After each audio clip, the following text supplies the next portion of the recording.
He needs not introduce himself, for ordinary folk will never get to know him.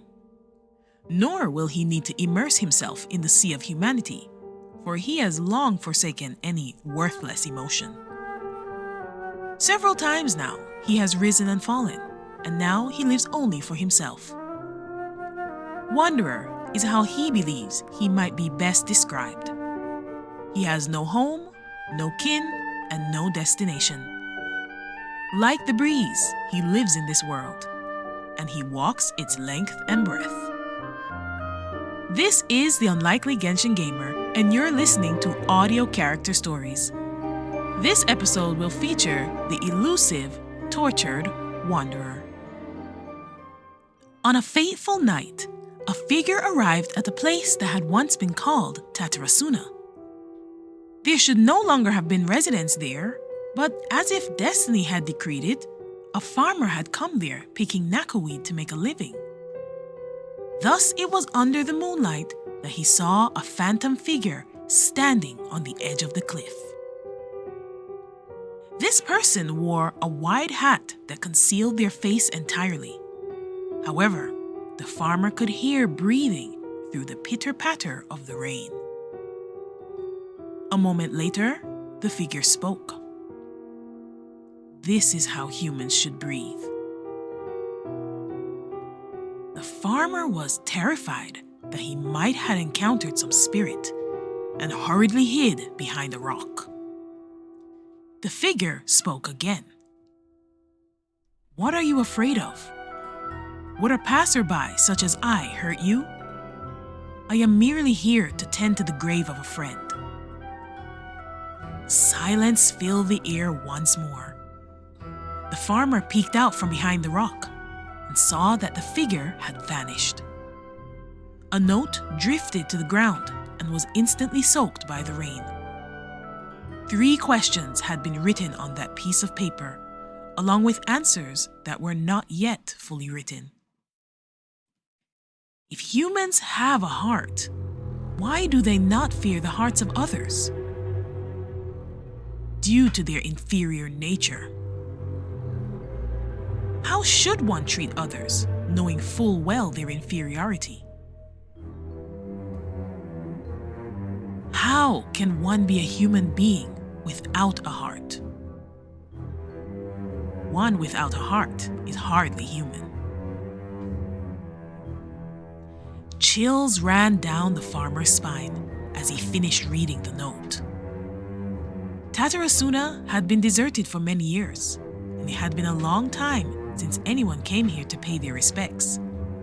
And even if there were, why would they appear on such a night? Chapter 1. Many years ago, the Wanderer was not called by that title. Indeed, he has had many, all of which corresponded to a special status he possessed at that time. Today, many of these past affairs have been forgotten. The puppet, the eccentric Kabukimono, the 6th seat of the Fatui harbingers, the Balladeer. Each of these was a thread of fate, tying the puppet's joints down. Any recollection must begin several hundred years ago, when the puppet that shed tears upon being born would not be given a name, but was instead only given a small golden feather as proof of his personage. He would be laid to rest within the Shakkei Pavilion, staring blankly at the beauteous scenery within. The flaming maple leaves, the exquisite window lattices. Within that lovely prison, he lost all perception. It was by accident that a kind-hearted samurai named Katsuragi would enter the pavilion and rescue him. It was Katsuragi who brought him to live in Tatarasuna and meet the people who lived there. Then, the puppet was as naive as a newborn, filled with goodwill and gratitude towards humans. Katsuragi, upon seeing the golden pinion on his person, knew that this puppet must not have been of ordinary stock, yet have his reasons not to mention his place of origin. Thus, he omitted all mention of Shakkei Pavilion, instead claiming falsely that he had found the young man while patrolling Nazuki Beach. And he bade the puppet play along so as not to expose the lie. Busy, bustling Tatarasuna was a place of many happy memories for the puppet. There, he was briefly human. There, he was briefly normal. Katsuragi, Mikoshi Nagamasa, Niwa, Miyazaki, and many other now forgotten people from Tatarasuna would teach him to read and write, to start fires and make meals, to forge. Yes, they accepted him as their friend. They even asked him, "Don't you want a name? Or are you going to let everyone out there call you the Kabukimono?" Yet, he had no dislike for this name. Kabukimono referred mostly to those who wore vibrant colors and behaved in a peculiar manner. Yes, they made him different, but such was proof of his humanity. Proof that he belonged in Tatarasuna. Pity then that though he loved this name so, he would be forced to forsake it. For when he no longer wished to become human, it lost its meaning. He would depart, and after arriving in the distant north, would join the wild banquet of the Harbingers, working to win the 6th seat among them. It was the Tsaritsa who would grant him his new title, the Balladeer. Strength, power, and the desire for conflict, these he already possessed. The chess pieces raised tides of madness amidst battle, and the slaughterers on the stage upended order. In that moment, he was sure that the Balladeer was his true name. Chapter 2.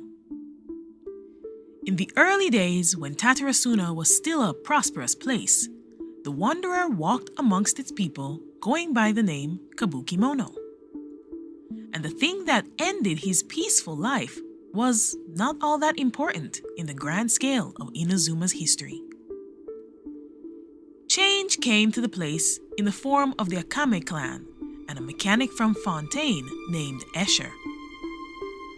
The two cooperated very closely to further improve forging quality, and in the process, Akame introduced Escher to Niwa, who was also from the 3 Ishin traditions. Escher's arrival caused quite the stir for a time, for it was through his revolutionary new techniques that they were able to process crystal marrow in such a way that their forging efficacy and production were both increased. But as time passed, anomalies emerged within the great central furnace in Tatarasuna. Black gas gathered within the furnace, and it would gradually affect the bodies of the craftspeople there. Forging and smelting were the foundations of life in Tatarasuna, but now they had become death itself. And as the toll mounted, the great furnace further went out of control. No one could get close to its core, and even stopping it became nigh impossible. As the highest authority at Tatarasuna, Niwa was forced to enact an information blackout while sending people to Inazuma City to beg aid from Tenshukaku. For some reason, however, those who took to the sea in ships never returned. Horror began seeping into the hearts of Tatarasuna's people.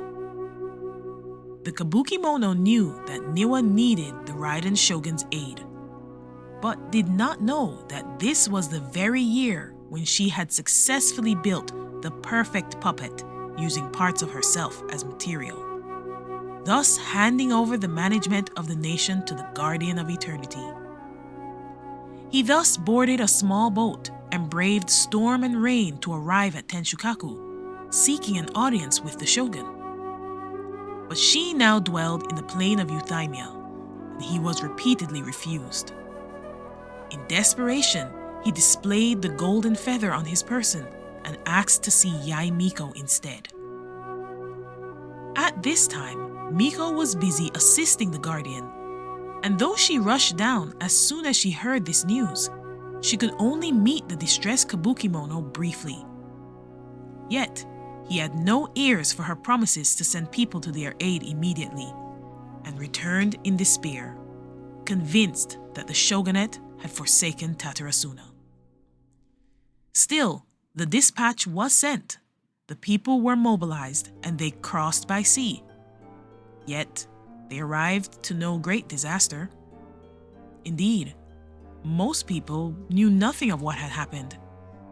It was the mechanic, Escher, who explained that Niwa had fled with his family for fear of punishment for his malfeasance, and that the Kabukimono had gone into the core zone in his place, shutting the furnace down. Receiving word that the Kabukimono had been friends with the fleeing Niwa, Yai guessed at the heaviness in his heart and did not wish to further disturb him, merely sending someone to return the feather to him. Later still, he would disappear without a trace from Tatarasuna. But as people reminisced, they could never forget the celebratory dance he had performed together with them on the day that Mikoshi Nagamasa successfully forged his great blade. His steps fluttered lightly like a feather in the wind then, and they could not have known that he, like a feather, would depart from them and journey to places unknown. Chapter 3. After leaving Tatarasuna, the Kabukimono met a young child in a small house by the seaside somewhere in Inazuma. The young boy was weak and sickly, and he lived in a rickety old place into which the rain leaked. Seeing his constantly mud-caked face through the gaps in the decrepit wooden door, the Kabukimono felt something twist in his heart, as if some ancient feeling was being reawakened. And so, he stayed within that wooden house to care for that sick boy, bringing him melons, fruits, and water to drink, helping him to wipe the filth from his face. Many days passed, and the child's parents did not return. It was only later that the Kabukimono learned that the parents were also workers from Tatarasuna, and they might have lived normal and happy lives if not for husband and wife contracting some strange illness during their work, often coughing up blood as a result. That they had not returned indicated that they may have passed without any fanfare in some place out there. The child's name was unimportant, for he had another identity. He was the Kabukimono's friend, and family besides. They talked about how they had been born and promised to continue to live together in that ramshackle hut. As proof of their friendship, the Kabukimono took the boy to Shakkei Pavilion to see the place where he had once lived. The flaming maple leaves, the ancient latticed windows, all was as it had once been. At that time, he believed that he would never return, but he did not realize that the child could die in only one night.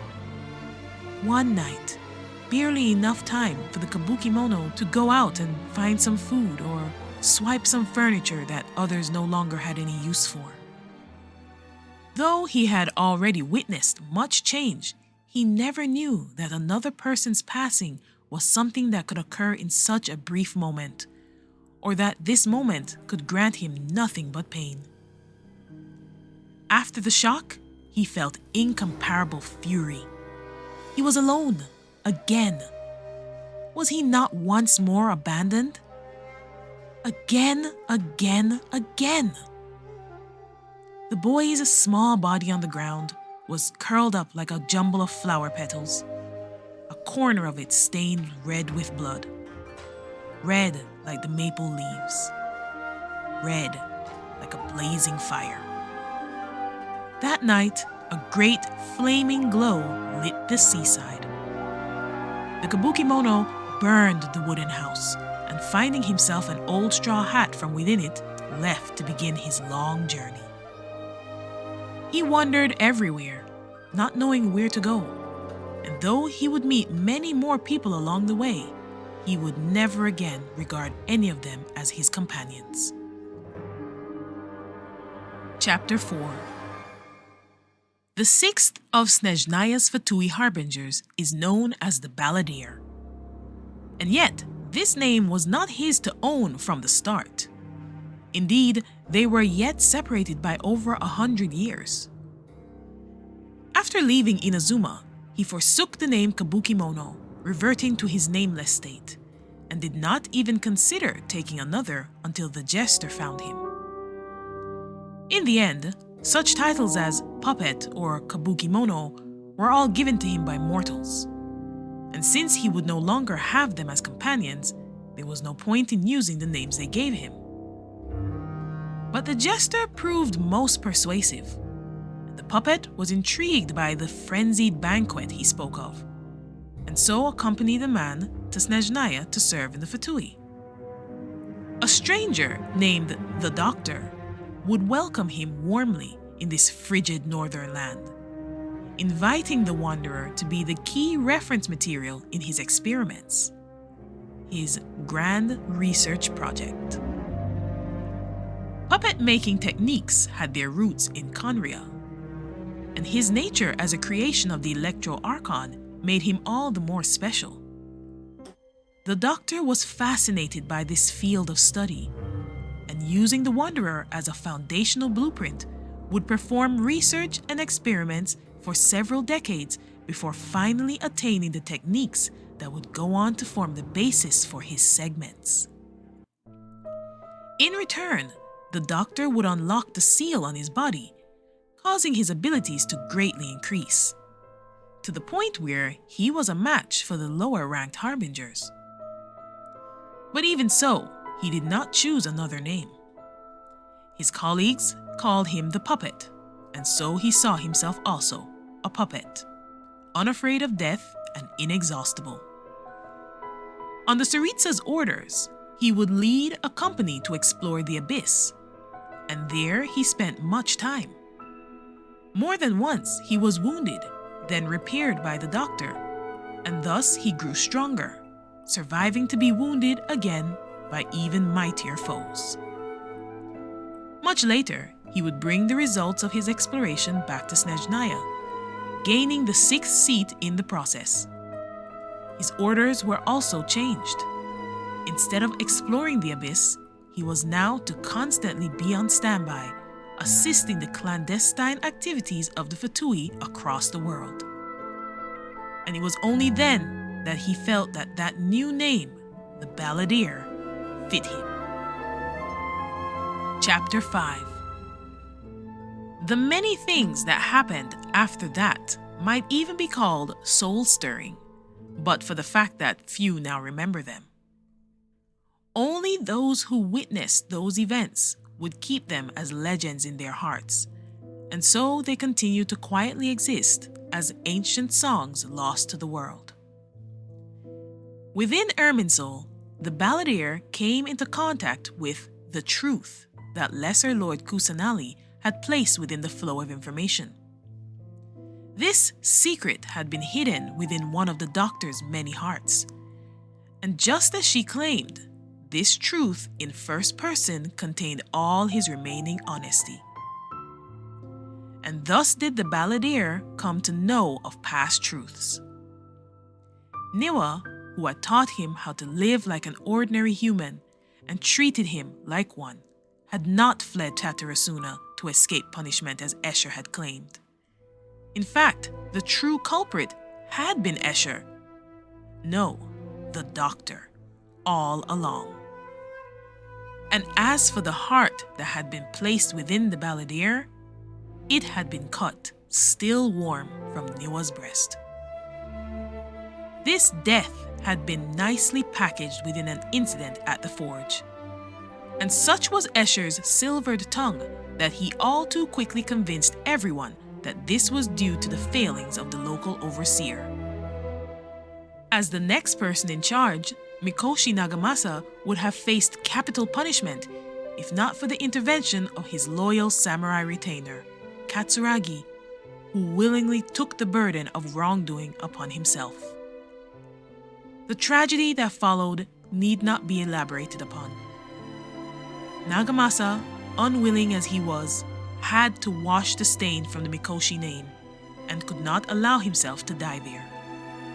And so he brought forth his beloved blade, the Daitatara Nagamasa, and struck Katsuragi down in a single blow. The blade cutting so deep that it nearly split the slain man in twain. And had they not all believed in their god? Why then did they have to face such a calamity? If the enigmatic puppet they called the Kabukimono had never existed, would Escher have done the same thing there? Even if the chance were infinitesimal, could the tragedy of Tatarasuna have been salvaged? Anyone, anywhere else in this world, would be able to do nothing about this, but not the Balladeer. He knew that he alone could attempt this one thing, here and now. He believed himself bold, for he feared not death. Death was but a tiny threat to a puppet, and only humans with hearts knew horror. He also knew himself to be craven, and for that he had remorse. If he had been then more like he was at present, if he had learned to be less trusting, would those he had viewed as friends have met such a ruinous end? Traitor, hero, god, discarded detritus. All these identities would cease to matter to one who leaped into the flux. The information flow was a place of incomparable silence, and yet his blood roiled in his ears, and his mind roared. Embrace oblivion. The puppet was a discarded milksop, the Kabukimono unaccomplished and sheltered, and Scaramouche was a schemer, one who eventually went against divine decree, seeking to go against the tides of the world. But what of it? Once upon a time, these inhuman hands had shut a great blazing furnace without caring if his 10 fingers were burned to a crisp. Now, these hands grasped at the tiniest possibility, twisting the truth to fulfill his wish. Yes, embrace it. Embrace it with this form that shall be obliterated, as worthless as flowers and feathers and the dawn dew. Farewell, world. The future shall be what it will. Farewell nonetheless. Having decided to stop by Sumeru, the wanderer took some time off to visit Treasure Street and learn how to make toys from some of the merchants there. In a corner of the bustling street, a kind-hearted old fellow with hair as white as snow invited him to sit by his side, teaching him how to use cloth and thread to sew that which he wanted to make step by step. The wanderer spent much time practicing, doing this thing that did not augur with his personality. Strange, perhaps, but he did not hate it. He had done such things with great patience in times past, after all. Learning things such as holding cutlery, wearing clothes, combing his hair. Yes, he had learned to be a human from the little things up. A few days later, his great work was complete. A little man with white clothes and black hair, a waistband tied using a butterfly knot, and a clear, round tear at the corner of his eye. Indeed, back then, there was a young fellow who had made this doll in imitation of the wanderer's past appearance. Shame then that he had burned both the doll and his old home to ashes when he left Inazuma. Many years later, he would make one as well, and oh, how familiar that felt. Small and soft as it was akin to a defenseless babe. It took up little space in his sleeves, and if he kept it in his hat, it felt like having a travel companion. From today, you shall wander together with me, he said softly, placing it in his pocket. The Vision. In that instant, the wanderer could hear the wind's voice. He knew not whence it had come, only that it changed direction as if to greet him. On it were scents old and nostalgic: the iron hammer, metals, the furnace, the dust of the earth. Distant dreams, a prosperous past. Incredible though it might seem, even he once led such a simple life. In that instant, he beheld his own reflections, each one vivid, each one real, each one him. Cowering in fear, pathetic in his agony, arrogant yet laughable, and they all coalesced into one body. To accept the past is to acknowledge its failings, to recognize that one is not but a coward who has achieved nothing, who has nothing. But only by doing so could he break free from his shackles and become, once again, that tragic person. In that moment, he knew this, that the appearances of peace and beauty were but an illusion. The real him had never died. No, it lived on deep within his heart. As long as he still had a choice, he would tread the same course, no matter how many times he did this over. As he moved like lightning itself, a blazing light came between him and the everlasting Lord of arcane wisdom, blocking its attack. His will and his choice had gained him the eye of the gods. The vision descended and caught between bright light and darkness. The glittering ornament seemed almost like an eye on a smiling face, questioning him from afar. Can you, who have desires of such intensity, still be considered a being without a heart? Thank you for listening and watching, and I hope that you enjoyed. Feel free to let me know in the comments who you'd like me to do next. And as always, don't forget to like, subscribe, and I'll see you in the next one.